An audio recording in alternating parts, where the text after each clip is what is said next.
अकबर बीरबल की कहानी रेत से चीनी को अलग करना। एक बार बादशाह अकबर बीरबल और सभी मंत्रीगण दरबार में बैठे हुए थे। सभा की कार्रवाई चल रही थी। एक एक करके राज्य के लोग अपनी समस्याएं लेकर दरबार में आ रहे थे। इसी बीच वह एक व्यक्ति दरबार में पहुंचा। उसके हाथ में एक मर्तबान था। सभी उस मर्तबान की ओर देख रहे थे। तभी अकबर ने उस व्यक्ति से पूछा, क्या है इस मर्तबान में?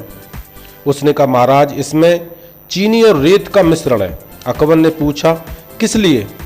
अब दरबारी ने कहा, गलतफहमी माफ हो महाराज, गलती माफ हो महाराज, लेकिन मैंने बीरबल की बुद्धिमत्ता के कई किस्से सुने हैं। मैं उनकी परीक्षा लेना चाहता हूँ। मैं यह चाहता हूँ कि बीरबल इस रेत में से बिना पानी का इस्तेमाल किए चीनी का एक एक दाना अलग कर दें।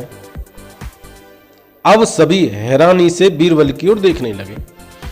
अब अकबर ने बीरबल की ओर देखा और कहा, देख लो बीरबल, अब तुम कैसे इस व्यक्ति के सामने अपनी बुद्धिमानी का परिचय दोगे?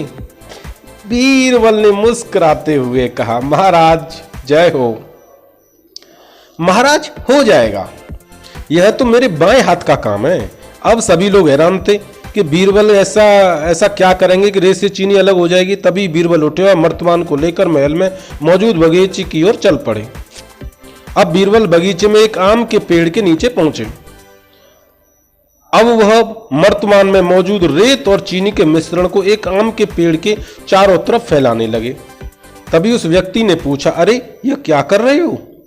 इस पर बीरबल ने कहा, यह आपको कल पता चल जाएगा। इसके बाद दोनों महल वापस आ गए। अब सभी को कल सुबह का इंतजार था। अगली सुबह जब दरबार लगा तो अकबर और सारे मंत्री एक साथ बगीचे में पहुंचे। साथ में बीरबल रेत व चीनी का मिश्रण लाने वाला व्यक्ति भी था। सभी आम के पेड़ के पास पहुंच गए। सभी ने देखा कि अब वहां सिर्फ रेत पड़ी हुई है।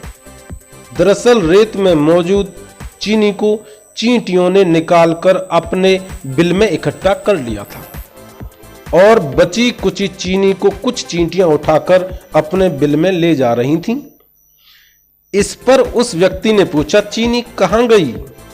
तो बीरबल ने कहा, रेत से चीनी अलग हो गई है। सभी जोर जोर से हंसने लगे। बीरबल की यह चतुराई देखकर अकबर ने उस व्यक्ति से कहा, अगर अब तुम्हें चीनी चाहिए तो तुम्हें चींटियों के बिल में घुसना पड़ेगा। इस पर सभी ने फिर से ठहाका लगाया और बीरबल की तारीफ करने लगे। दोस्तों, बीरबल कितना बुद्धिमान था, कितना चतुर और चालाक था, कितना योग्य था, उसकी कहानियों से पता चलता है। देखिए इस कहानी की सीख क्या है। किसी को नीचा दिखाने का प्रयास करने के लिए आपके लिए हानिकारक हो सकता है। कृपया किसी को नीचा ना दिखाएं, अपने काम से मतलब रखें, दूसरे को नीचे करने की कोशिश ना करें। दोस्तों, मेरी कहानी अच्छी लगी हो तो मेरे चैनल को सब्सक्राइब, लाइक एंड शेयर जरूर करें, जिससे कि मैं आपके लिए और नई इसी तरह की रोचक, मनोरंजक, मनोरल कहानियां लाऊं। धन्यवाद।